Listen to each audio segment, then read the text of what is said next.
costs off to future generations of payers who may not be receiving the benefit. The other area where we see intergenerational equity talked about is deferred maintenance.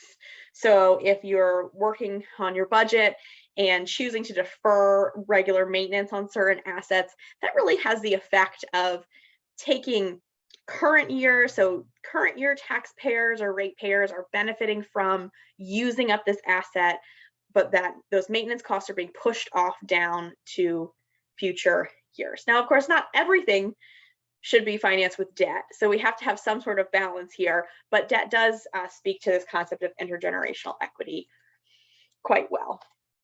The other arena in which governments may issue debt are for cash flow considerations, and so these would be short-term borrowing in anticipation of future known inflows, typically 1 year or less.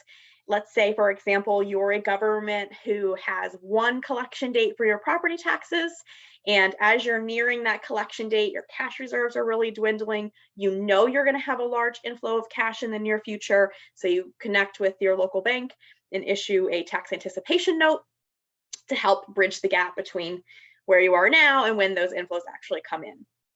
This is an instrument that also works quite well if you have a large grant in process.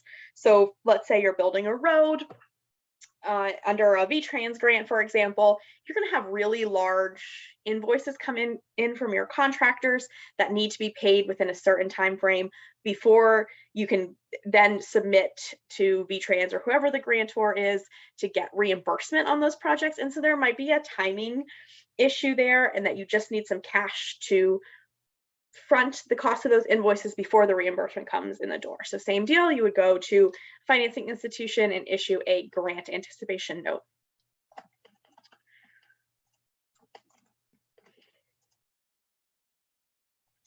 All right, so those are which screen are you guys seeing? Are you seeing the big slide, or are you seeing my notes too? We're seeing the big slide there, Sarah. That's good. The little green box that indicated that was the right screen has just gone away. So even though we've been using this tech for a solid 2 years now, it still baffles me sometimes. So thank you, Michael. Okay, so back to it. Those are the common arenas in which you would see a local government issuing debt: capital or cash flow management, are the two that I'm most familiar with. But why develop a debt policy? So debt is one of your financing tools, but a formal debt policy is essential for overall financial management. So debt policies are going to be written guidelines that define the parameters within which a government will issue debt. It can affect the amount of debt that you're going to issue, the process, the type of debt, among other things. Long-term debt commits a government to a specific payment over many years, sometimes 30 years for larger infrastructure projects, buildings. And that really can limit future versions of the government's flexibility and their ability to respond to future demands, such as changes to service priorities, different revenue inflows, or varying cost structures, things that we really cannot predict right now, but that debt is going to lock us into a certain amount of payment over the life of the debt. So the debt policy is really critical to balancing the needs of the current government with future yet unknown needs, while also ensuring fiscal prudence and promoting financial sustainability over time. A quick note here, Vermont state statutes cap the amount of outstanding debt a government may have at 10 times the amount of the grand list, which doesn't really scream fiscal prudence to me. Although it's probably also impractical to think that a government could operate forever with zero debt. I do know that there are a great number of communities who have a preference for very low to little debt, and that would be memorialized here in your formal debt policy if that's the stance of your board in your community. So really, the debt policy helps us define what the appropriate level is, somewhere between nothing and 10 times the amount of your grand list. So I'm going to talk about different common policy components. I'm leaning quite heavily on GFOA's model policy to talk about this next section. For smaller issues for smaller entities that issue debt less frequently, not all of them are going to be necessary, but certainly covering the core parameters is essential. The VLCT has a model debt policy as well that is a little bit scaled back from GFOA's model policy, and they align on some of the critical components like conditions for issuing, restrictions, financial limitations, special situations, and specific management processes as well. So the first part of any policy, or the first part of this policy that GFOA is recommending, is that there is a purpose statement. And the purpose statement is going to outline the objectives of the policy and just generally commit the government to using debt wisely while maintaining future flexibility. So that balance that we were just talking about. The purpose might also cover the scope of the policy. For example, this might be one debt policy for your entire entity, or you may have a debt policy for your governmental funds with separate parameters for enterprise funds. Or if you have a special situation like a tax increment financing district, you may be interested in having a separate debt policy for something like that that's going to be very debt heavy during its life. Your debt policy should specify the conditions or purposes for which the issuance of debt will be proposed by the select board, including the purposes and uses of different types of debt. So long-term, short-term, leases, inter-fund borrowing, if you're going to do that. It would specify the types of debt that would be used, the life of assets required with each type of debt. So for example, if you were going to put in place a general rule that anything that has a life less than 5 years will be paid for with pay-as-you-go financing, you would put that restriction, or in the conditions you would say anything greater than like 5 years could be funded by debt, for example. Some other examples of the favorable conditions to issue debt that you might want to talk about could possibly be a low interest rate environment. If you have a soft construction market where you can build more assets while your costs are low, if you have assets with long useful lives, and in particular, maybe parameters around forecasts showing debt to be affordable. So if you look out in your long range planning, your capital plan, and see that there is maybe a decline in the population of your community or your grand list, maybe your grand list is stagnant, you see service demands going down, you might want to take that into consideration as you're evaluating whether or not this debt is going to be affordable over the long run. On the flip side of the coin, the debt management policy should also indicate any prohibitions on the use of debt. So any prohibited uses, any limitations to the size of the debt issuance, any limitations to the length of maturity, and any statutory limits that you want to memorialize in the policy as well. So here's some examples for restrictions. Might be a restriction on paying for ongoing public services. So we don't want to issue debt for operating expenses. That puts the burden of paying for current services on future taxpayers.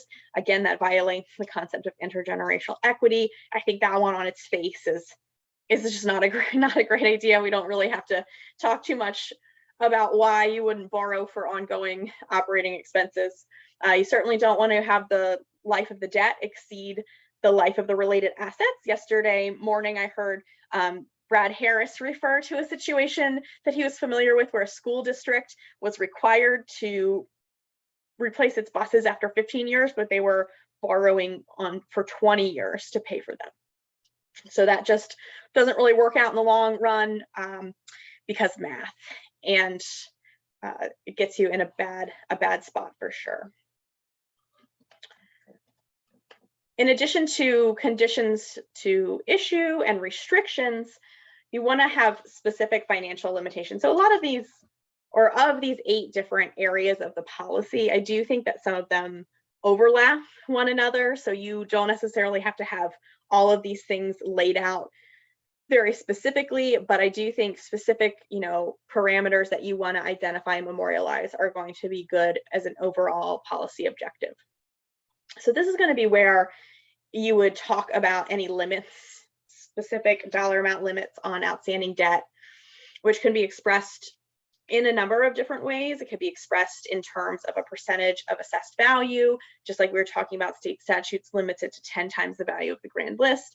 You may have a value in relation to your grand list listed in there. You could also talk about debt per capita if you wanted to take a different approach to evaluating the debt in your community. Another approach could be looking at the annual debt service, so the principal and interest payments each year, and evaluating that as a percentage of total revenues or total budgeted expenditures. The revenue debt, so that's going to be probably in your enterprise funds. That's going to be paid with a dedicated revenue stream. The most common benchmark seen for that is a debt service coverage, which is calculated by dividing your net available revenues, which is your regular revenues less operating expenses, and you divide that by your principal and interest requirements for the year. And this shows the extent to which revenues are available to cover annual debt service requirements after your operating costs are paid for. Your debt management policy should address the structure of your debt issuance, such including repayment provisions. So are you interested in having your debt structured in a way that you have a level principal payment every year? So if you have a level principal payment, you're going to have declining interest over time. Or if you want to have a level debt service payment, the total amount out the door, your interest is going to, or your principal amount paid is going to increase over time under that flat level. How you would consider, how you would structure your maturity guidelines. So for different types of debt, depending on what you're doing with that, what are your considerations for how long you would have an issuance? Are you going to use a debt service fund? And also, if you intend to invest any of your debt proceeds, you should certainly have some parameters and rules around that in your policy. GFOA talks about debt issuance and management processes for a debt policy, though most municipalities in the state utilize the bond bank to issue bonds. And so the debt issuance procedures for a local debt policy are going to be a lot less burdensome than the ones that the bond bank has, for sure. I was taking one of the sessions of the CPFO exam is on debt management. And I failed it quite badly the first time I took it, and I walked away thinking, oh, thank goodness I'm not actually issuing bonds, because that was like a whole new world. So kudos to you, Michael, and your team.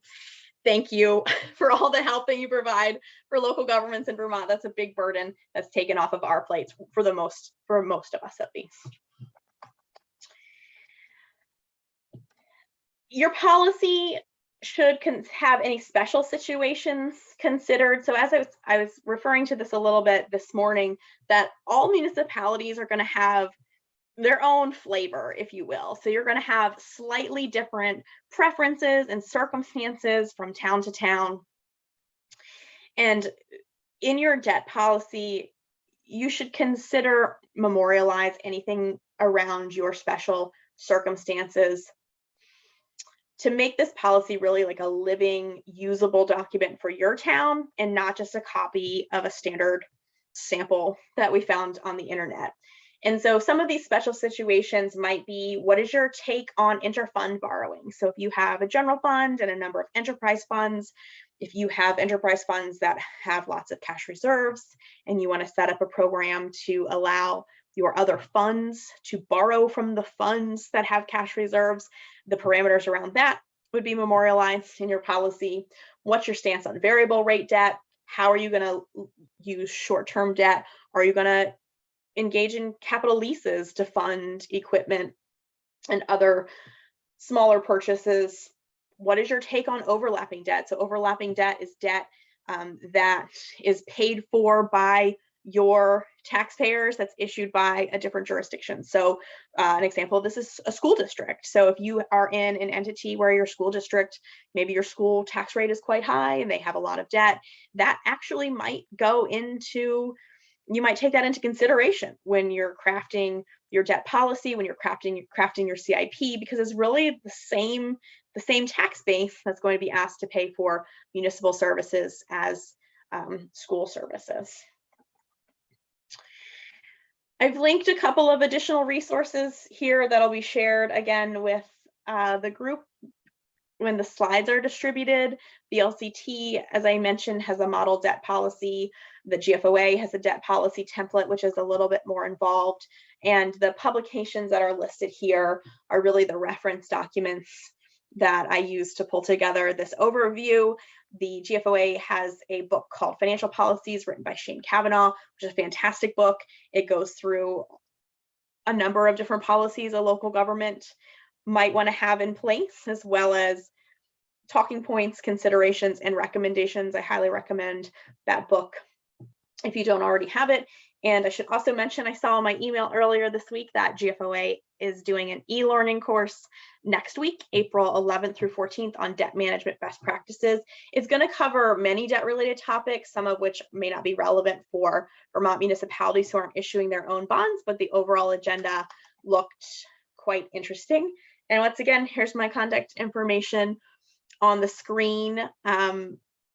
I would reiterate a few more things that I said this morning. When you're dealing with policy setting, I would say communicate early and often. Let your board know that you're talking about a debt management policy. Give them an opportunity to weigh in. Give them some specific concepts to be thinking about and considering along the way.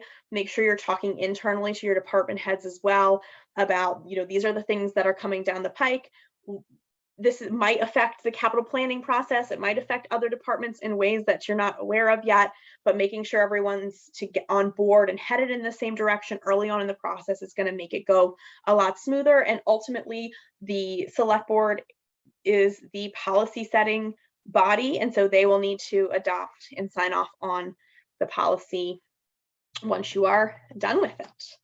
So with that, Michael, that's all I have to talk about on the debt side of things this afternoon. And I'll hand it, or it's not afternoon yet, but we're getting there. Tomorrow's my birthday, so I'm counting down the minutes.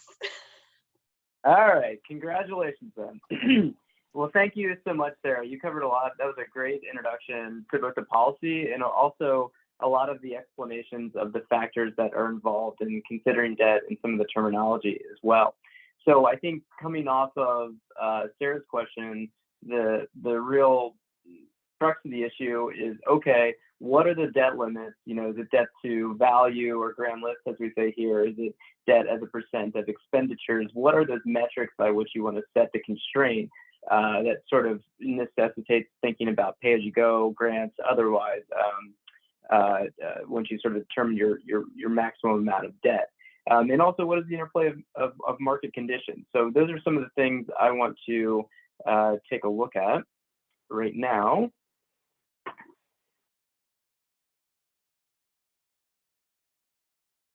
So when we talk about debt capacity, debt limits, we're really talking about long-term debt. LTD in the business is what we call it. But this is things like, anything that's, I think the technical definition under some of the regulatory frameworks that we deal with at the bond bank is 13 months. So what, you may be rolling your short-term debt year over year. You're allowed some flexibility to do that under statute. But when we think about long-term debt, that's really what we're looking at, debt that is longer than 13 months. And that can take a number of different forms. Notes, leases, what we call bonds, a number of different forms, but basically it's the obligation to repay money that you borrowed. So debt capacity, this is taken right off the page from GFOA, government abilities to take on debt. It's the way that leaders and stakeholders can determine the affordability and risk of potential debt and ensure decisions that are made in the interest of both the present and future stakeholders. What that really is kind of, I think, dancing around is concept of debt affordability. The related concepts, our debt capacity is going to be what we can afford. Our capacity is going to determine the affordability of debt. And so it's sort of a feedback cycle there. Some questions I think about when thinking about debt capacity is what amount of debt service can be incurred while maintaining an affordable tax burden or fee structure. If it's self-supporting debt, in other words, debt that's supported by some revenue stream like user fees. what amount of debt is appropriate before crowding out other areas of community spending. So, you could take on a lot of debt service to fix the streets, for example, have 0 potholes. But then if you don't have enough capacity left over in your operating budget to actually plow those streets, sort of what's the point? And then at the end of the day, affordability is heavily driven by what cost is your debt going to be? How are lenders going to look at debt? So before we get into some of the metrics that you can look at, I think it's worth taking a second to examine the different types of debt that are out there, because they all have peculiarities and are going to affect what metric you use to measure the amount of debt you want to take on, as well as the affordability. So kind of moving from right to left here, the first type of, well, why don't I just start in the middle, actually, as I rethink it. So I'll start with general obligation bond or note. This is, at the bond bank, 99% of our portfolio on a volume basis is comprised of general obligation bonds. And I think a lot of that is just because the requirements for revenue bonds under statute look very similar in terms of how you authorize those. But that's, interesting enough. After sort of Detroit's bankruptcy, there was some reconsideration of whether it was a secured or unsecured pledge, but really it's kind of an unsecured pledge. I mean, you're pledging the full faith and credit of the community and the related taxing authority, but there's no direct lien that bondholders have or debt holders have on that community, other than the willingness to repay. So the courts have ruled nationally in different ways, are pensions above or below this obligation, and it's very interesting part of municipal law. Thankfully, we haven't had to deal with that here in Vermont. But a general obligation bond note, fairly synonymous terms. A note is typically referred to something that is taken out with a bank, but the form of the pledge or the security behind the loan is essentially the same. Within that category of general obligation bond, you've got self-supporting debt and not self-supporting debt. So your self-supporting debt is going to be things that are, or debt that is taken out for your enterprise. TIF maybe might be an example as well, where basically you have a specific stream of revenue that is going to pay back that debt. And that becomes relevant later on when we talk about some of the metrics we look at. And then not self-supporting. So things like roads, public safety, things that don't have a specific stream of revenue other than the general tax base that's supporting them. Jumping around here a little bit, another type of debt that's related is appropriation debt. So where general obligation bond is supposed to be sort of at the top of the stack in terms of the budgeting capacity and taxing authority of the community, appropriation is subject to budget and appropriation, as the name suggests. Most commonly in Vermont, this is used for equipment leasing. And, from the perspective of the debt holders, that has more risk than does a general obligation bond. So the cost of that debt is typically more than would be just a general obligation pledge. But there might be reasons why a community might choose to use that for flexibility or lack of need for a voter approval. Finally, you have a revenue bond, which is like a self-supporting GO bond, except that there's no claim to any taxing authority. The claim is just on a specific stream of revenue. So user fees, general revenue of a utility, and there's no other recourse to bondholders other than that system. It does, at least on the utility side, there can be different ways in some communities where they're running up against debt limits, or their GO debt isn't rated very highly, they will secure a sales tax pledge. We have something analogous to this, not because of ratings, but just because of sort of compartmentalization on our transportation infrastructure bonds at the state level, which are revenue bonds versus the GO bonds that the state also issues.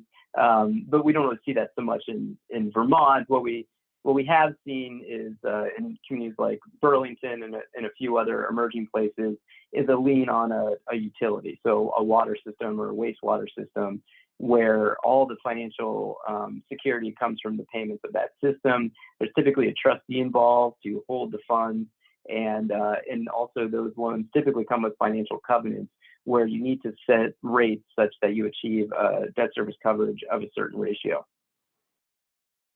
So back to debt capacity, now that we have an understanding of what the types of debt are, some things, this is one part theoretical and one part pragmatic. The theoretical side is obviously very difficult to get your head around, and a lot of that is where the vision aspects that we talked about yesterday and one of the forms today becomes so important, because those start to help you measure, okay, yes, this might be expensive, yes, this might raise our tax rate, but there's a lot of momentum behind this in the community, and this is really important to the community.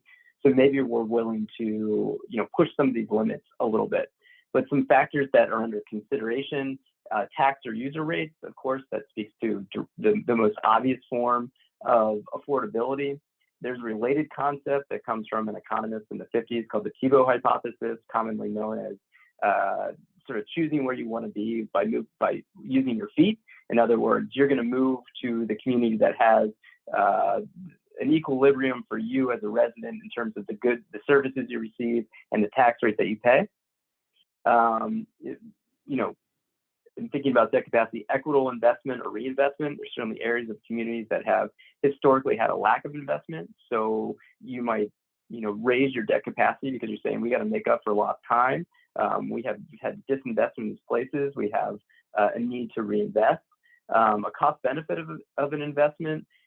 This I think about most transparently in terms of like kind of a traditional economic development project. We're going to say, okay, we're going to take out some debt to fund this infrastructure so that we can grow the tax base. And there's a very direct cost benefit analysis that goes into there, but there also might be less tangible cost benefit analysis. There's a high willingness to pay, contingent valuation on the part of the community for this particular community amenity, and therefore we're going to use some debt to pay for it. Intergenerational equity, we've talked, Sarah talked about that quite a bit. We're going to get into this a little bit more, but the comparative advantage of debt versus pay-as-you-go. We have been in a period of historically low interest rates, which means that you might be, just as your house values have increased with low interest rates, it also means that you can take on more debt and occupy a lesser percentage of your budget than would be possible in a higher interest rate environment. So that's also a consideration. And then you have what frankly are the default forms of setting debt capacity.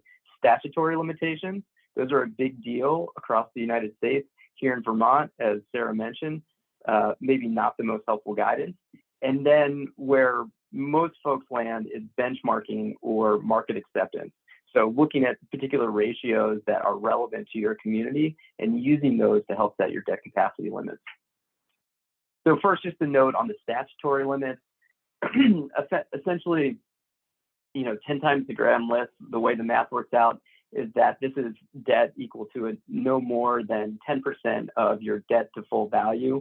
That debt to full value is how the rating community and municipal credit analysts tend to look at. It's probably the most important metric on general obligation or governmental activities debt that we look at. That equates to well below investment grade junk status if your community was to reach that level.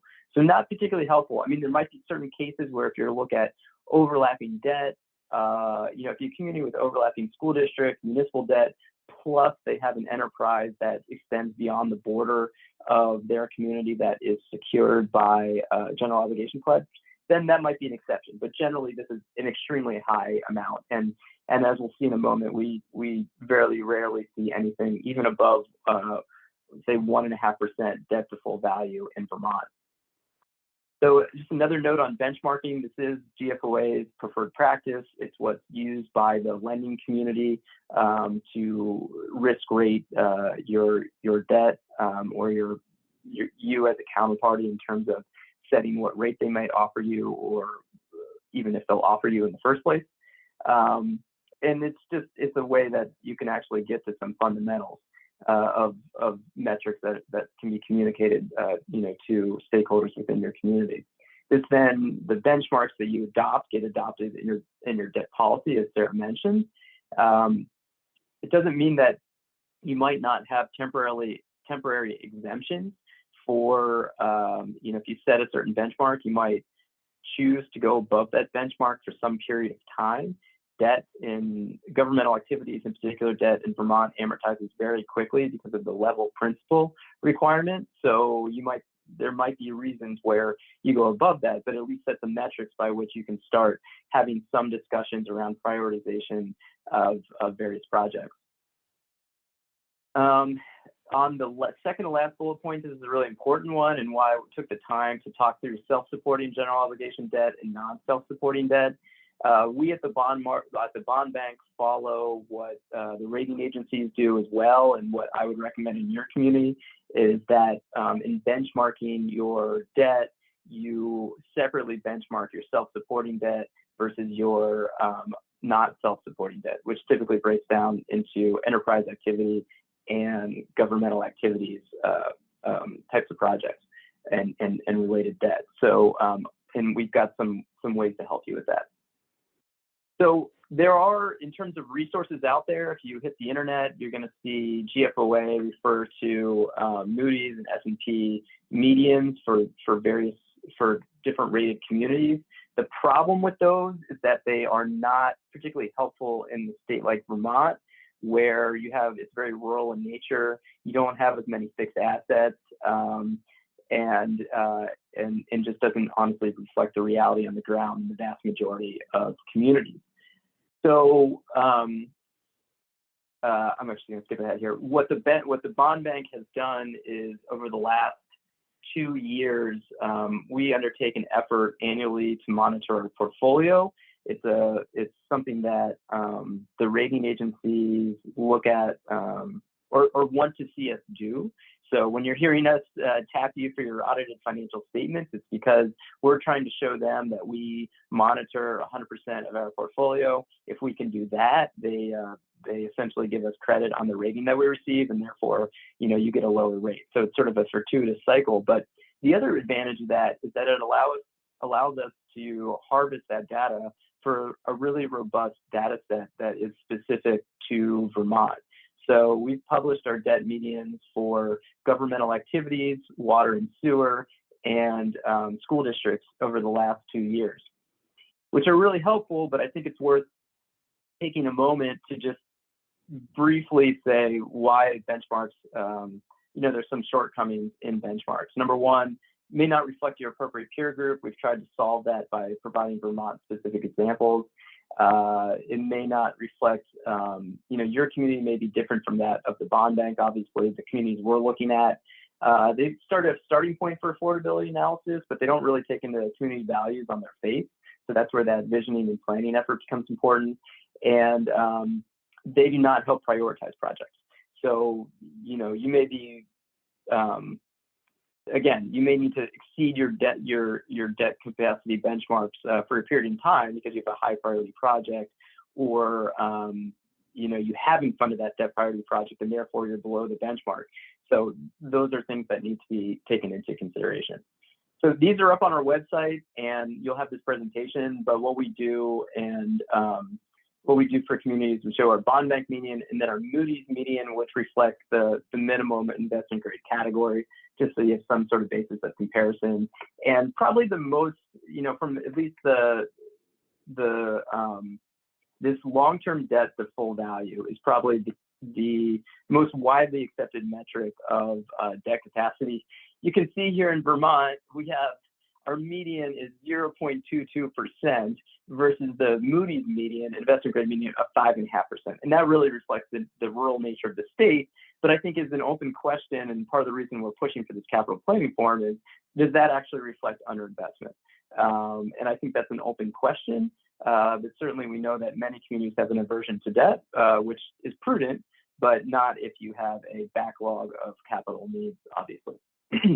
So I won't run through all these, but needless to say, this will be sent around, and you can feel free to follow up with the bond bank as to which metric is most appropriate for you, and we can let you know, what are most commonly looked at in the lending, basically in the lending world. So one thing that Sarah spoke of, and I was going to just a couple minutes before we finish here, is the interplay of debt capacity, debt affordability, and the current market. Because obviously, the tough thing is deciding if you're in a part of the market where debt is advantageous from a comparative advantage standpoint. In other words, is this a time when when interest rates are low, debt will occupy less of our budget than it otherwise would in a higher interest rate environment? And just to sort of drive home how this matters, the analysis is a little bit easier to do on a enterprise basis, but certainly this is something you could do on your general fund budget as well by looking at something like debt as a percentage of expenses. That's kind of what Beth was describing yesterday. But here's an example. You have a system that has a net operating income, in other words, all cash, basically cash revenue, cash expenses, and $140,000 in a scenario in 2018 versus a scenario in 2022 when the rate environment is lower, or at least was. These reflect actual bond bank rates for 20 years. Just an aside, we did very well in February, but nevertheless shows you kind of the difference here. This proposed loan debt service reflects the amount of annual debt service on a $300,000 loan. It obviously, in the higher interest rate environment, is more, costs more than does the lower interest rate environment. And because of that, you have a lower debt service coverage, which is NOI divided by debt service in July 2018 versus February 2022. That additional sort of cushion over debt service can also be thought of as additional debt capacity. So what most financial covenants tend to look at in revenue bonds is between 1.15 times and 1.25 times debt service coverage. So if you use that additional cushion and figure out how much additional debt capacity you have by sort of targeting that limit, you can see that you gain about $80,000, $90,000 in additional capacity just based upon the fact that you are issuing debt in a lower interest rate environment. So that's one analysis that can be done to think about, how you do that trade-off. And to give you some context about where we are currently, this is a look at the last 8 years of this is the 10-year AAA municipal index. And obviously what you're seeing now, which is no surprise if you've been following the news, is a period of rapid increase in interest rates. Unfortunately, this graph would only allow me to do 8 years, but if we were to go back pre-recession, and even back into 2018, which are the example I was giving in the last slide, you see that we're actually a little bit lower than we were at a time period when we were all talking about how low rates are. So it's worth keeping the historical perspective on some of these questions. I think another consideration for this comparative advantage question is looking at interest rates versus rate of inflation and saying, oh, well, can I get ahead of some of the inflationary pressures by using debt to accelerate projects? And so what you see here is, in large part post-recession, we have actually been in a negative interest rate environment.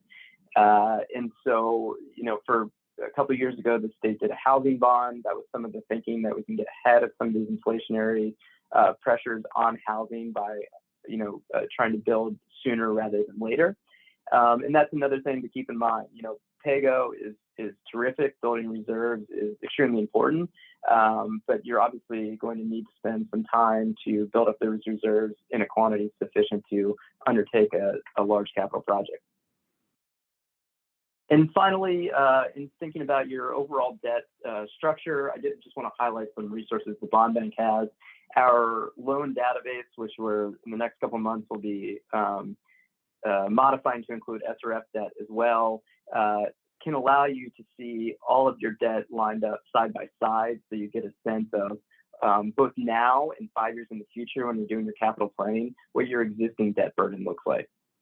So with that, we can entertain any questions if there are any, and then we'll have a short break before our last session.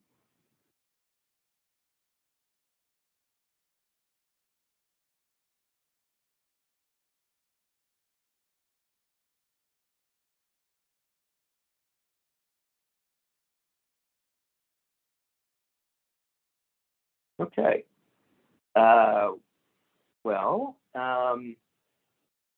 No questions right now. So what we'll do is our last session for the forum here is at noon. So a quick 10-minute break, and then we'll regroup. We'll actually get into talking about some of the sources. The session's entitled Fun Sources and Not So Fun Sources. As the name implies, some of those are fun, meaning grant, and some of them are less fun, meaning debt. So look forward to seeing you all again in a couple of minutes here. We'll regroup at noon.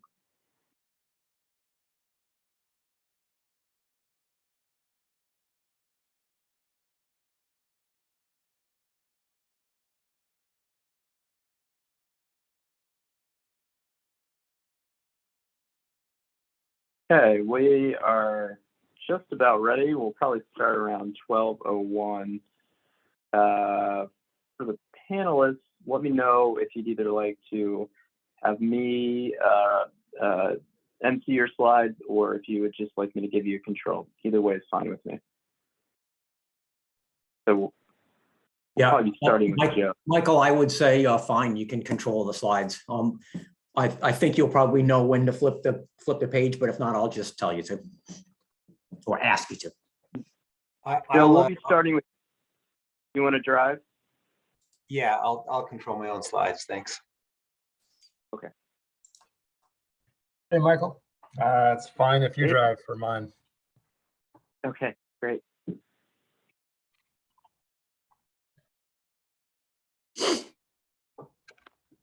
Okay, we are almost there. Just waiting for one panelist to join.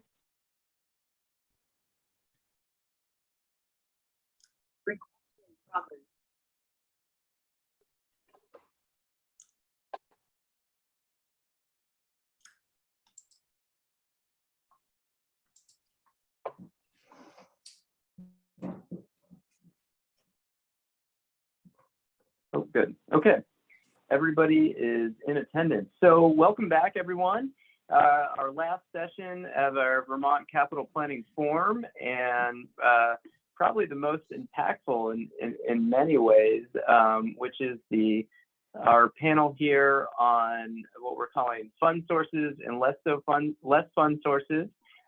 The idea is to give, we're not going to get into the details of every single program and every single source that is out there, but basically to establish increased literacy among the groups of infrastructure financing and funding buckets that exist both at the state as well as sort of quasi-governmental or federal governmental agencies. With us today is kind of moving around here, Joe Segale, who joins us from VTrans, where he runs policy and planning development, has a quick background on the various programs that would be relevant for establishing capital plans, and is going to give us some insight into some programs that they are developing to help with priority projects for local communities. From the Department of Environmental Conservation and head of the Water Infrastructure Financing Division, I think I have that name correct, is Padraic. He has been there a short time, but getting established very, very quickly. Is a longtime DEC has a long history there, but has moved into this new role as of about I guess maybe a year ago or so, even at this point. I don't know how many months it's been. And from USDA-Rural Development, we have Eric Law. Eric directs community programs there. He has been there for a long time and also has a background in some of the other agencies that we'll be talking to. And then finally, Peter Samson from the Vermont Economic Development Authority, a little bit of a new name for this group, but they run the State Infrastructure Bank that can be a flexible and quick source of financing for kind of medium-sized and smaller types of applications. So to kick things off here, we're going to start with Joe, and I will give you control, Joe. Great, thanks. Looks like it's waiting to allow me to share the screen. Okay.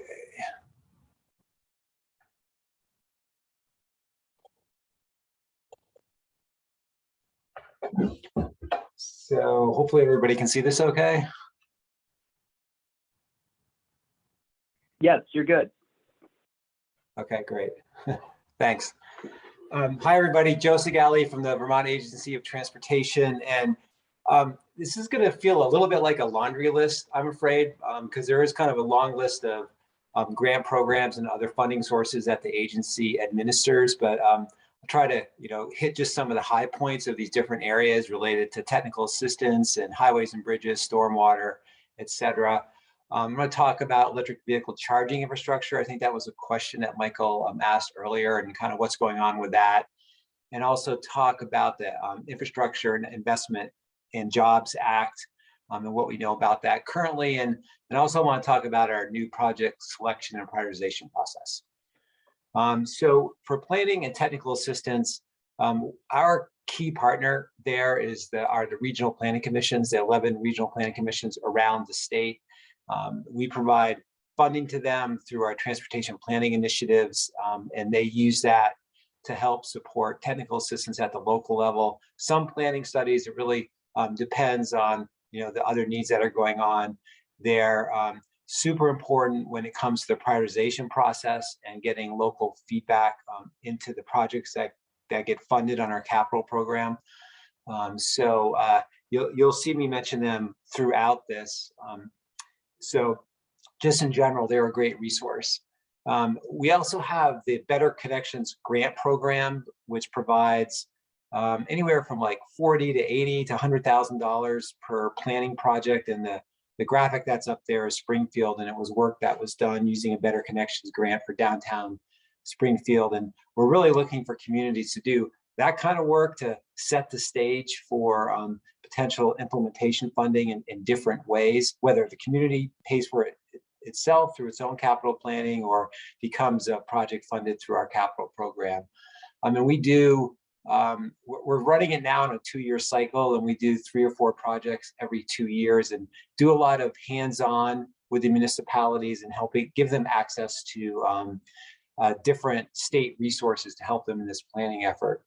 The next 2 are sort of smaller initiatives, but they still help at the planning level. The Systems Local Roads Safety Program helps identify safety needs on local roads, and there's a prioritization process through the regional planning commissions, and then the agency will go ahead and implement the projects that are recommended, and they generally are smaller, like lines and signs, as we call them, type projects. And then Go Vermont provide the Go Vermont item there is our $500 grants to energy committees to help promote carpooling, van pooling, things like that.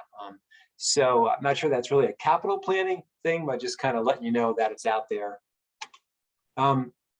So starting with highways and bridges, many of you, I saw the list, are from municipalities and are probably familiar with a lot of these items, but starting with state aid for town highways, which is the annual formula funding that's out there. And you can always depend on that. It's appropriated by the legislature, and it's based on the miles in each municipality, and ranges anywhere from like $280,000 a year for the bigger cities with lots of roads to as low as, I don't know, $2,000 a year, believe it or not, for some communities that don't have a lot of roads. The average is about $100,000. Then in the Class 2 highway grants and town highway structures grants are state-only funds that are distributed by our district folks around the state. On average, municipalities get these grants about 1 every 3 years, so they are somewhat reliable when you're doing your capital planning. And the max amount is up to $200,000. I think that was increased over the last couple of years. And then there's the Town Highway Bridge Program, which is a federally funded program for bridges that are longer than 20 feet in length in general.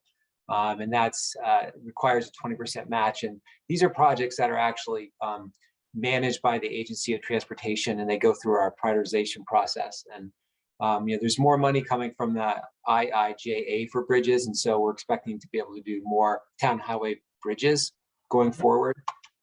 For stormwater, we're now managing a lot of the programs that are going down to the municipalities.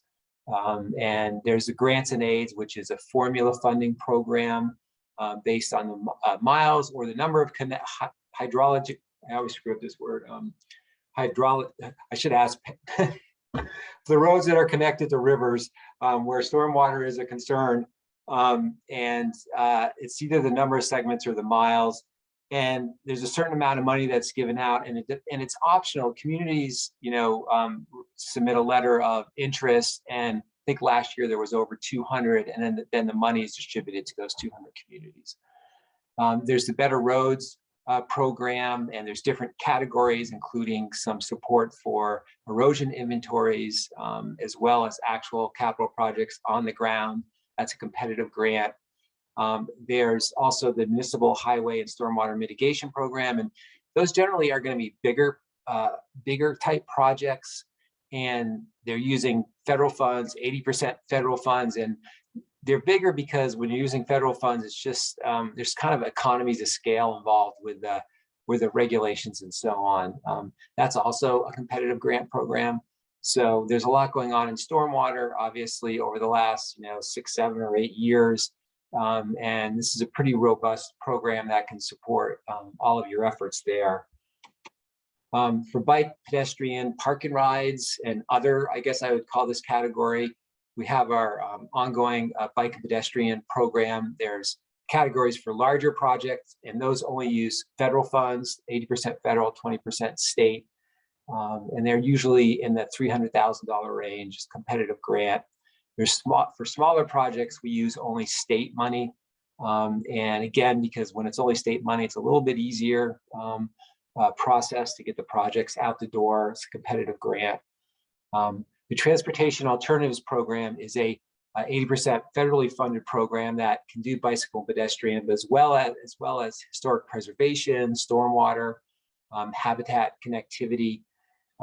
For a while, after the Clean Water Act was passed, we made a priority on stormwater, but that's no longer the case. So it's still there as an option, but the other types of projects are now kind of on an even keel these days. So that's a great program, been around a long time. And I want to just to give Vermont some credit. Other state DOTs around the country don't really. This is an optional program at the federal level, and made a decision that this is important to Vermonters, and we keep flexing our funds to keep that program alive. There's the Downtown Transportation Fund, which is state only, and that comes out of our transportation funding, but it's administered by the Agency of Commerce and Community Development. And it's really focused on villages and downtowns and improving the public spaces around the highway network. So it could be bike and ped projects, but it could be other things like parking, for example, or parklets, things like that. So that's a great program. And then the Municipal Park and Ride program, which has been really successful over the years, is still out there and available. State only funding, 20% match. That program kind of fluctuates in its requirements from year to year. So I'll give you a source of information later on. So you just need to kind of stay abreast of that. I'm going to talk about electric vehicle charging infrastructure. There's $10 million now proposed that the legislature is working on. We're pretty confident that that's going to get passed. State-only money. It's going to be administered by the Agency of Commerce and Community Development. And that'll fund level 1 and level 2 public charging stations for multifamily homes, workplaces, and community attractions.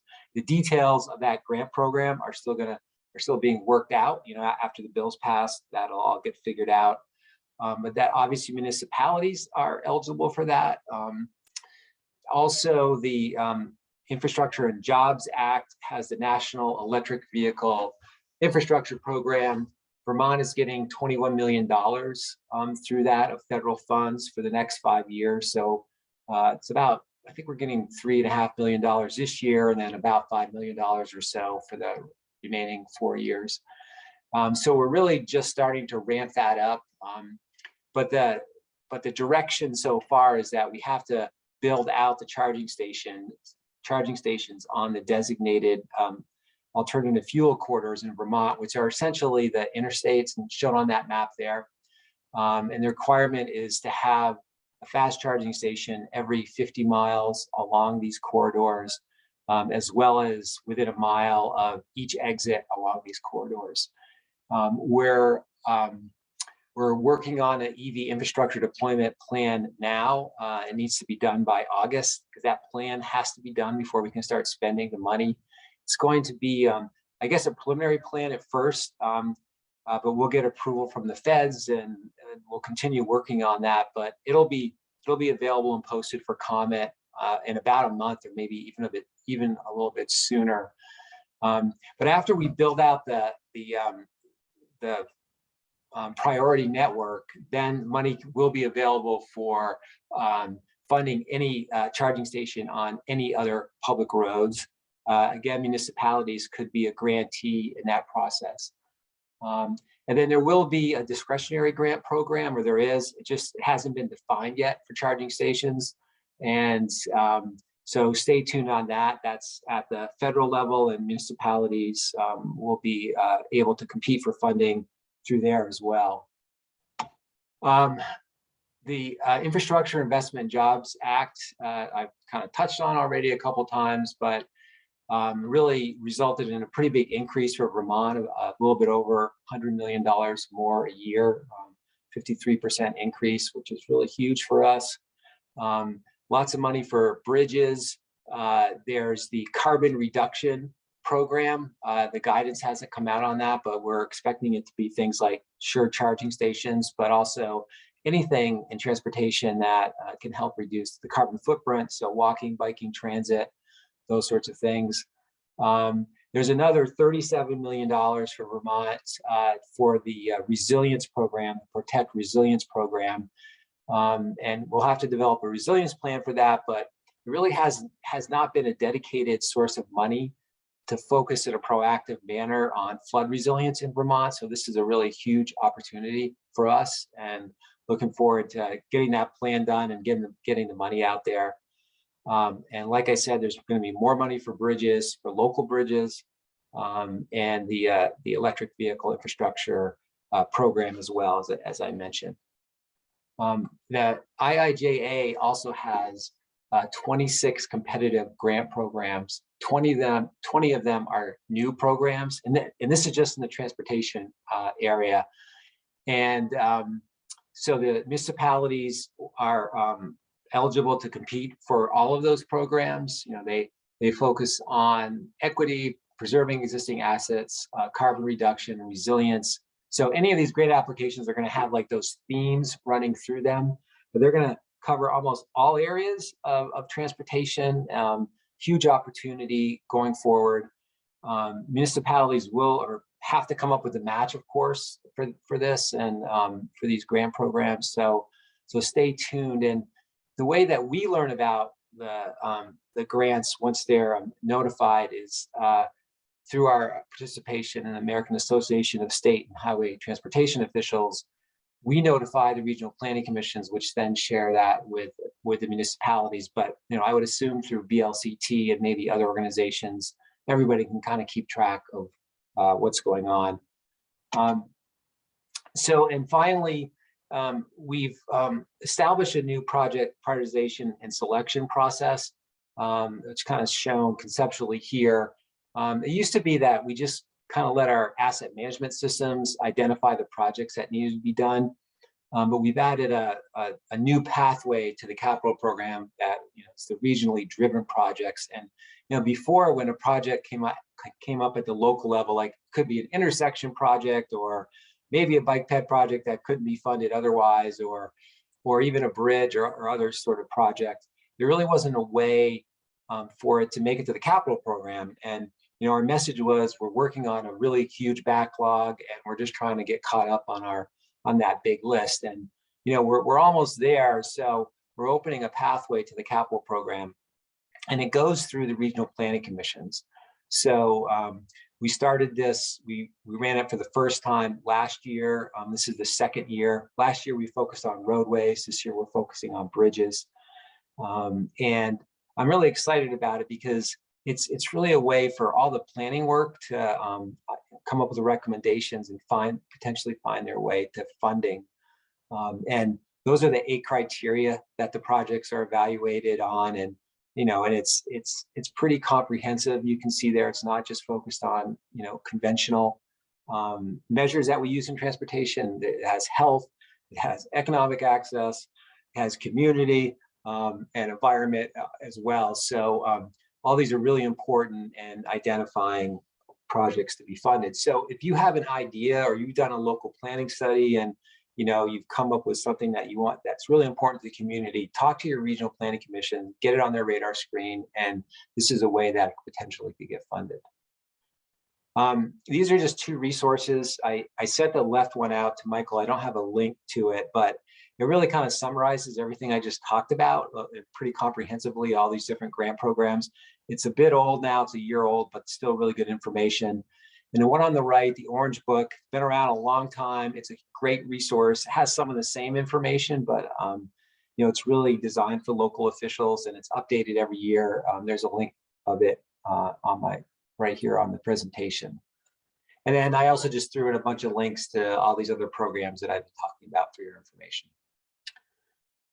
So that's it. Sorry, I went kind of fast, but want to make sure there's enough time.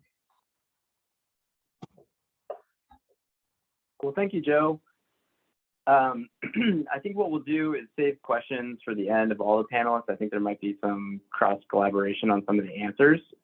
So why don't we move on now to some of the both resiliency and stormwater management types of applications of state infrastructure dollars were mentioned in Joe's presentation.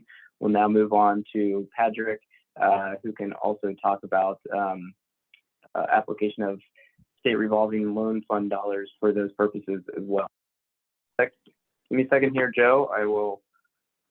Padraic, and I can pull up your presentation.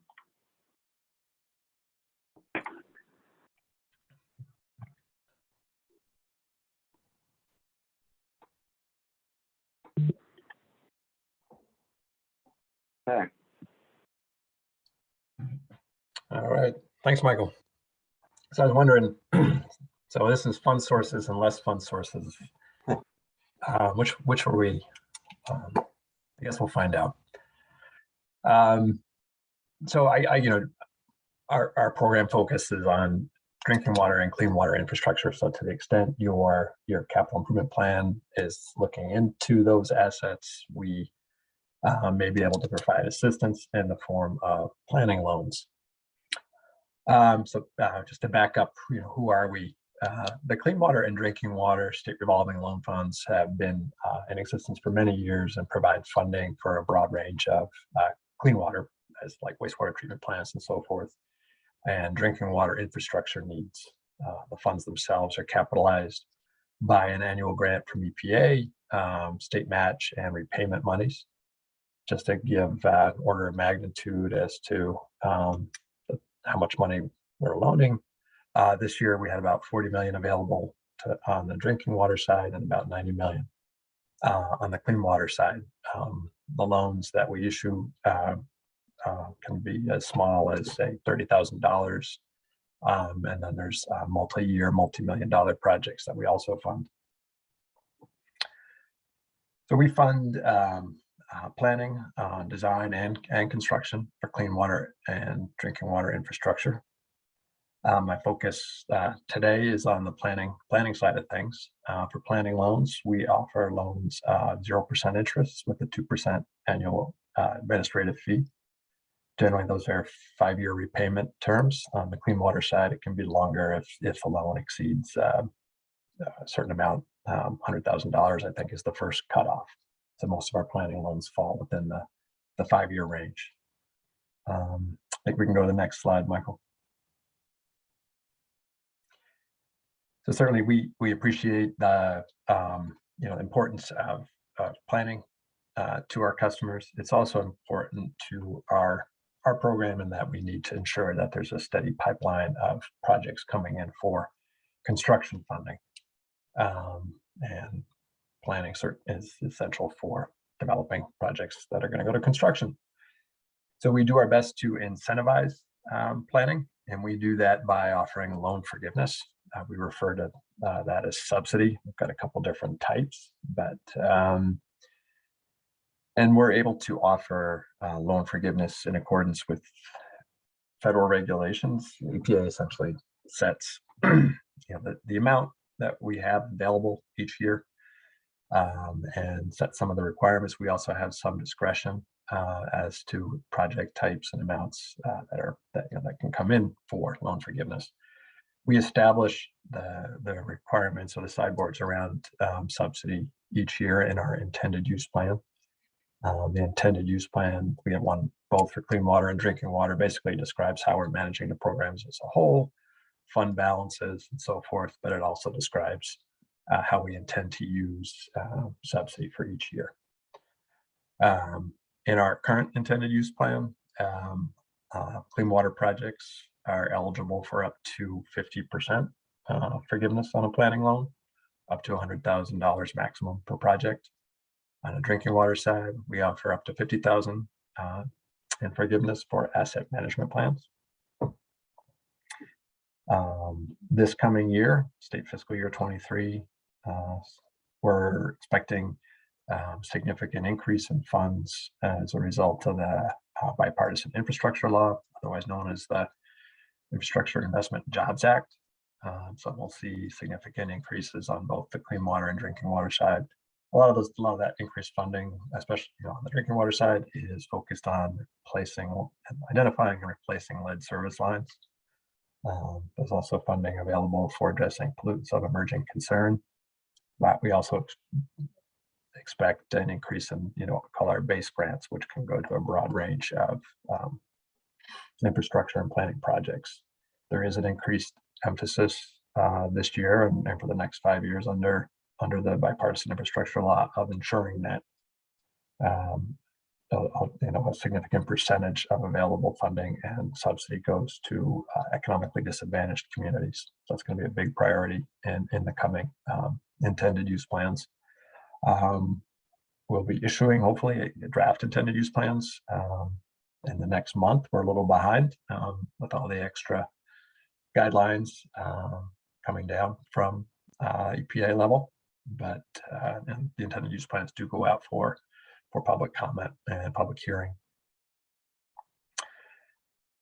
So, in addition to providing incentives in the form of subsidy for projects that come in for a construction loan from our program, each year as part of that intended use plan process, we rank projects. Projects are scored based on a priority ranking system, and if a project that's coming in for funding, if it's been identified in an asset management plan, whether it's on the clean water or drinking water side, that project receives additional points. So that increases the likelihood that a project will receive funding if they've been through the, an asset management plan process. All right, next slide. Again, we are the Water Infrastructure Finance Program. We're part of the department's Water Investment Division. If you are, if your capital improvement planning would benefit from, looking into your clean water and drinking water assets, please don't hesitate to give us a call. On the clean water side, contact would be Tom Brown, and on the drinking water side, it's Amy Galford. You can certainly always be in touch with me as well. I do want to point out on the drinking water side, we work very closely with the department's Drinking Water and Groundwater Protection Division.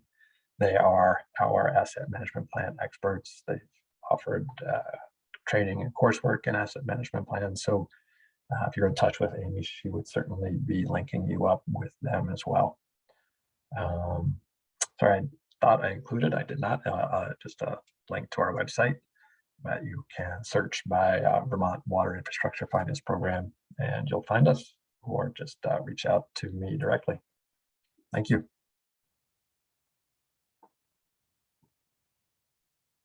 Thank you so much, Padraic.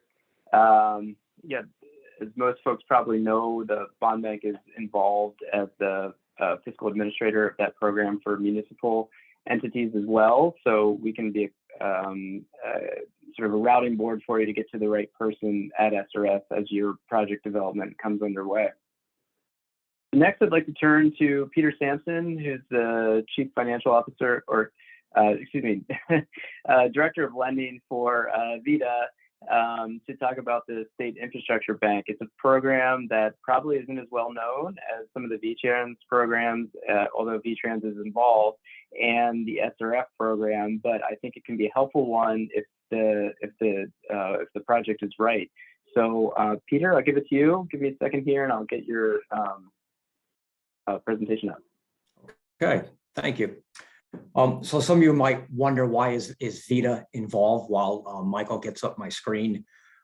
Most of what VEDA does is lending for economic development projects, both on the commercial and agriculture side, but we also administer some loan programs for the state, such as the State Infrastructure Bank funds, as well as some of the stuff that Padraic was talking about with the clean water and drinking water. We also administer some brownfield loan programs for the state as well.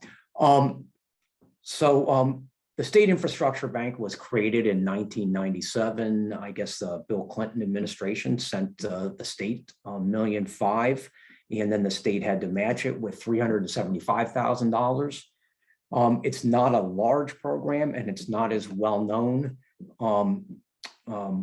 but you know, at the same time when those funds came in, VEDA was appointed the loan administrator, and the Agency of Transportation is really responsible for the program design, the project eligibility, and approving the loans that are recommended by our underwriters here at VEDA.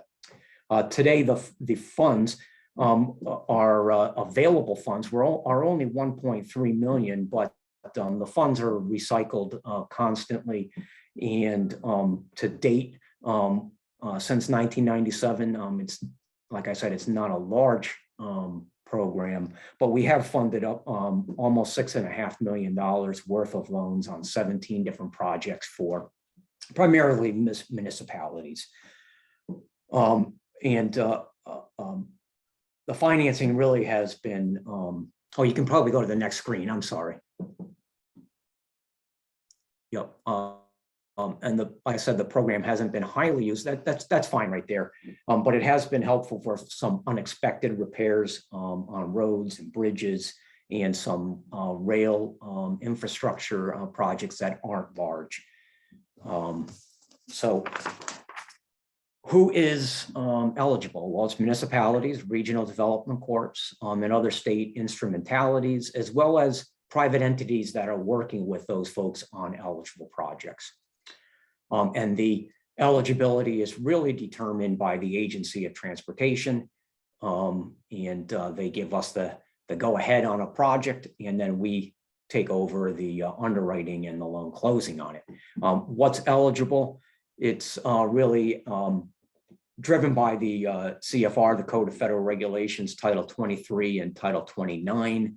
Title 23 is really the obvious transportation, rail, bridges, roads, EV charging is in there as well. And then Title 49, maybe the less obvious projects that can be financed, which include things like terminals for moving propane off of a rail or off of a truck and into another truck, or certain bus stations or facilities that may be less obviously transportation related.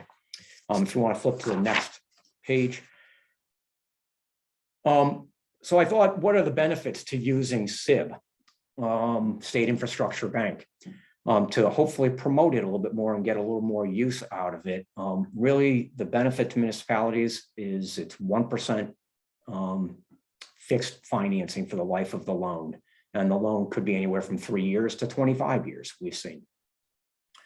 Obviously, the shorter ones are for shorter term projects, and the longer term ones are for longer term capital needs. The application and funding are open year round, which makes it perfect for unexpected or unplanned capital improvements. The eligibility is quick. Karen Songhurst at the Agency of Transportation is your primary contact. to determine eligibility. She's very responsive and very easy to work with if you haven't already worked with her. We have a very efficient loan closing and loan approval and loan closing process. We, we have in-house loan documentation, so it's fairly easy. And the loan payback is very flexible to meet the project and the town needs. So I can flip to the next page, please. The process, I think, is fairly simple. Once you work with Karen at the Agency of Transportation, determine the project's eligibility. We usually will have a kickoff meeting with all three parties: the applicant, the town, the Agency of Transportation, and us. And we kind of just work through making sure everybody's on the same page for how long a loan it should be, just recognizing that it's eligible.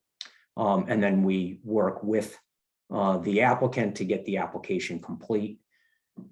We do a back office underwriting to determine the town's ability to repay, and then we make recommendations to the SID board in a formal loan approval meeting. And then VEDA prepares the loan documents and security agreements, and the loan closing is virtual these days. And then the groundbreaking takes place. And it's important to note that the Agency of Transportation requires no work done on anything that we finance. So the loan should be approved and closed before any kind of groundbreaking for the project takes place. Next page, please. Oh, and ultimately, here's the contacts. You reach out to Karen and myself, and I guess Karen is in some sort of transition to retirement. So Karen Blakelock, who I don't know, is going to be the backup until Karen Songhurst is no longer the contact. So pretty simple. I thought I'd keep it very quick. I can tell you that we recently did a loan for the town of Berlin on some unexpected culvert work that was needed. And that's kind of a perfect example of what we do. I don't think the town was expecting that they needed this culvert work, and then they had to close a key artery road into the town. And we got financing for them very quickly, and I think it's been beneficial to them. So that's what I've got. Well, thank you so much, Peter. So on to our last presenter, and then we'll have a little bit of time for questions here. Eric Waugh, Director of Community Programs for USDA-Rural Development in Vermont and New Hampshire. We've sort of really concentrated thus far on either grant programs or heavily subsidized programs. USDA-RD sort of bridges the gap between hard-ish debt and debt that might have some level of incentive to it. So with that, I will give it to Eric. Eric, I can either make you host or pull up your slides here, depending upon your preference. If you don't mind, Michael, you can pull up the slides, and happy to do so. I appreciate that. Well, hey, this is first and foremost a pleasure. Looks like this is the second day of a 2-day Vermont Municipal Bond Bank event. A credit to Michael and to Ashley for putting the focus on capital planning, putting the focus on asset management, which is near and dear to my heart. And you'll see the slides here are kind of framed around asset management and capital planning, my perspective of what makes a successful project, and maybe I'll give municipalities some advice on what to look for at each stage of the game. Maybe at the front end, I'll just say, again, Eric Waugh, Community Program Director for the states of New Hampshire and Vermont. I'm in charge of all grant giving and loan making to municipalities and private nonprofits in the 2 states. It's approaching almost $750 million. What we have in the pipeline, what we're seeing in construction, and what we're actually servicing. And there's a compounding nature to all of our work. Michael's in the bond banks and everybody on this panel. The portfolio always grows, it doesn't lessen.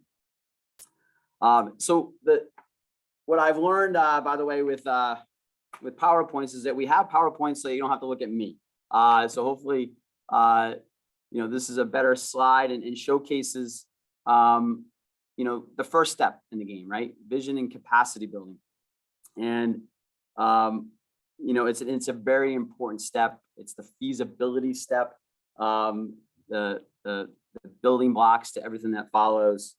And given ARPA, given the bipartisan infrastructure deal, which is sending a lot of money to VTrans' way, but also to Padraic's shop. The omnibus bill that just passed a few weeks ago, that is very much central to my funding. When we think about the 2023 Farm Bill, which is big to our two very rural states, Vermont and New Hampshire. There's a lot of money out there, and I'm not even talking about the return of earmarks and congressionally directed spending, but there's a lot of money out there, so much so, unprecedented levels, at least in my lifetime, and I think in all our lifetimes, that at the very least, whether you do a product or not, you have to plan. And I heard that with Joe, I heard that certainly with Padraic and Peter. There's a real premium on planning and getting in the door as early as you can, because there will be not only a bottleneck for contractors, there'll also be a bottleneck for consultants. So think big, dream big. If there's that much money out there, at least torture yourself and dream big, plan comprehensively. And I love the fact that the state of Vermont's DEC is incentivizing planning the way they are. They always did, and they're doing even more of it. I think that's exactly where the incentives need to be early, so that municipalities don't get stuck in saying, hey, where am I going to get that $10,000 or $20,000? They either have it with opera monies, or they can use state programs with federal sources behind it to plan and plan effectively. So there's the vision, right? You'll see the keyword here, capacity building. And those of us who are creditors, not only economic developers, I want you to focus on that word because it's a big one. When you plan big, do you have the capacity to do the project? And there's a lot of times where a lot of folks who come for funding aren't quite there yet with their capacity to take on a $10 million water infrastructure project or a redo on their town hall. So those of you in the municipal game, given the labor issues that we have at the federal, state, and municipal levels, I just urge you, right, to think big, but also think about the capacity so that you can actually do that extra work. Because if you think of it, that project as just an extra job duty, I'm here to tell you that's the wrong way to think about it. So build up that capacity while you plan, while you create, that vision statement and that feasibility for projects in your town. I list a couple of what I would call our technical assistance grants. We have about 25 active technical assistance grants throughout New Hampshire and Vermont, and they can help with that visioning or capacity building of municipalities. Rural Community Development Initiative grants, community facility technical assistance grants, solid waste management grants. Depending on the asset class, depending on the municipal entity, we have different products, and we give monies to private nonprofits who in turn can build the capacity, help with the feasibility of important essential community facilities. I will say these technical assistance grants, dollar for dollar, are probably the most effective monies that we put out on Main Street. It's amazing the seedlings, what they grow into over the years. I might add to this list, rural development business grants out of our business programs. There's a whitewater rafting park in Franklin, New Hampshire because of those grants. The Kingdom Trails in the Northeast Kingdom stemmed from technical assistance grants from USDA. So, so just look out for rural development TAs, technical assistance grants, and they can help again with both the visioning and the capacity building. Mike, we can go to slide 2. Yes, sir. So asset management, right? So, you know, there's asset management 101, there's inventory, there's, you know, assessing the condition of what you have, there's prioritization, and then there's actually how you're going to finance everything. But, you know, asset management, when you look at what you have, the state it's in, oftentimes when you look, you'll find out that it's in pretty rough shape. And you got to do something about it. So once you see it, once you have a consultant, look at, say, for example, a school. This is what we have in front of us. When you look at the school infrastructure, what state is it in? And I can tell you, and I think Mike can back me up on this, the state of our school infrastructure, I think is in great peril. For example, I know a lot of our water pipes and wastewater, everything underground is in dire need of repair. So when you do that, when you get that closer look at that asset, whatever it may be, and you assess the condition and how much more life you can get out of it, you know, and then what's the cost of replacing. The good news is we have planning grants, right, to move from feasibility to actually planning that next highest priority project. A list here is search grants, pre-development planning grants, CF, technical assistance grants, allows municipalities to essentially do the engineering or architecture or other consultant services to create a basis of a design for that project and get a real cost. You know, what I want to say again, I think I said it in the first slide, municipalities, don't get caught up on the planning. There's plenty of incentives out there, plenty of programs, but do your due diligence now as opposed to waiting. And even though planning is first and foremost a local decision, just keep in mind what the federal programs are out there and what they're incentivizing at this current time. I'll mention the 3 administration priorities right now for USDA, and I think for a lot of other agencies. We saw it in Joe's slides. You know, COVID-19 relief, equity, and last but certainly not least, climate change resilience. So projects that make a municipality more efficient, thus spending less on core functions and more to give back to the public and the public benefit, while also safeguarding the environment. Those are held in high favor. So as you shape your own projects, keep in mind of the federal programs that are out there and what they are incentivizing, and maybe that shapes your project at the end of the day. I might, oh, there you go. Well, you're one step ahead of me, Michael. I appreciate that. So prioritization, kind of that third step in asset management. You know, and this is where I want you to really kind of take in the world that we're in, and we're awash in unprecedented amounts of federal dollars. Again, ARPA, the bipartisan infrastructure deal, our omnibus bill that just passed 3 weeks ago. In our lifetimes, there's never been more money, certainly in water infrastructure, certainly in transportation. So, and I would say for everything else. So now is the time again to plan and think about when you think about the project. I use the word or term, is the project necessary and inevitable? And if the answer is yes, then there's probably a premium on going now. And some of the variables to think about are the availability of loan and grant funding, of which there is a lot. Interest rates, I want you to focus on that. If there's a debt component to whatever you want to do, that interest rate in many regards is climbing. And you may want to chase that interest rate. So they might put a premium on going earlier rather than later. And then, you know, I've seen projects that we've funded that have very long and complex funding stacks. So understanding if you're having rural development and say the SRFs on a water infrastructure project, or USDA and EDA on a town hall project, that you understand their funding cycles, the timing, understand the available monies, and you know, how can you make it all work? And that can be pretty dicey, but you may need all the monies available to actually do that project. You know, it's one additional note on interest rates. 3 months ago, we issued out of rural development our lowest interest rate we've ever given. And we change ours quarter to quarter. And at least since I've been at USDA 5 years, you know, I'm seeing the biggest increases in the interest rates quarter to quarter. So to make that product more affordable, you may want to chase an interest rate.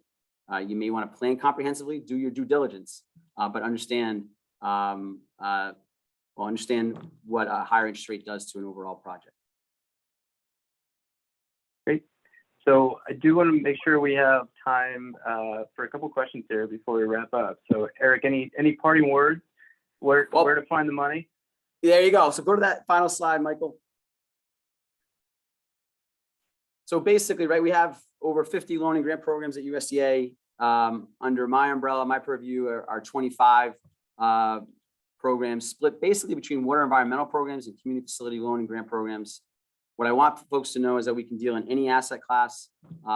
We will work to amplify the dollars from the bond bank, the state revolving loan funds, VTrans, whoever it is, to make your project whole. And you'll have my contact information at the end.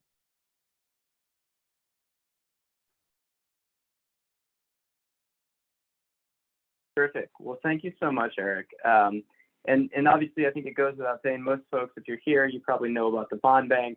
We're kind of the, you know, we sweep up the rest, and we do our absolute best to keep our rates as low as possible. And if you have questions about any of our programs, visit our website or reach out to me directly, and we can answer those. So if there are questions from the audience about any of the programs we heard, please either put them in the chat or raise your hand. I did have one for Joe, just to kick things off. Many of the programs that you mentioned, Joe, have requirements for local matches.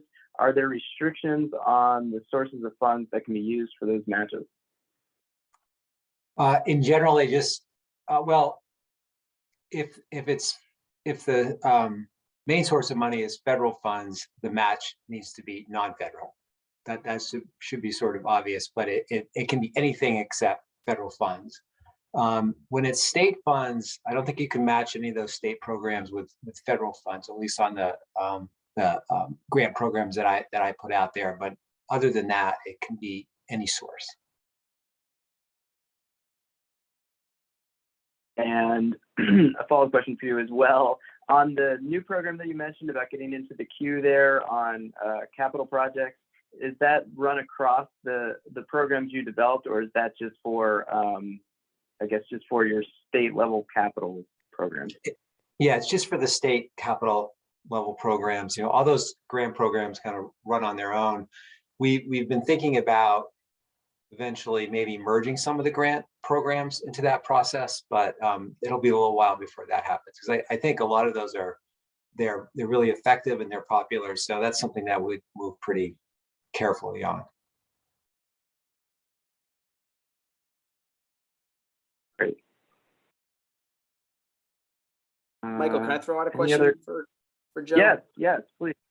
Joe, would you consider a federal loan dollar as a match? I think the answer to that probably would be no, because it is still federal money, but I don't know for sure. Okay.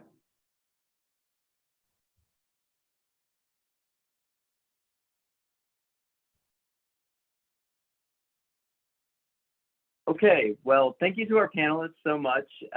These presentations will be sent around with all the others for our event here. This was our last event, so just thank you to everyone for showing up at this two-day event. We will be sending around a survey to all the participants to sort of learn from this. Obviously, we didn't get everything right, but we want to do it again and learn from our mistakes and make sure that we're addressing any questions that might have arisen over the two-day period. We're really thankful for all the panelists who joined us. I think what we've heard is the importance of uniqueness in the Vermont model of connecting town plans and more traditional land use planning to the capital plan. That's really what makes, I think, the state unique, in that transition can happen because you have the same folks involved given the scale of the communities we're working in. And then also just the kind of how-to. So we heard a lot about existing models that are structurally out there via the statute and recognizing the components of the capital plan, but then also some best practices in how communities have undertaken this effort and the drivers of why they've done it. So we look forward to more events on this topic in the future, and thank you so much, and have a great weekend. Take care. Thank you, Michael. Thank you. Bye.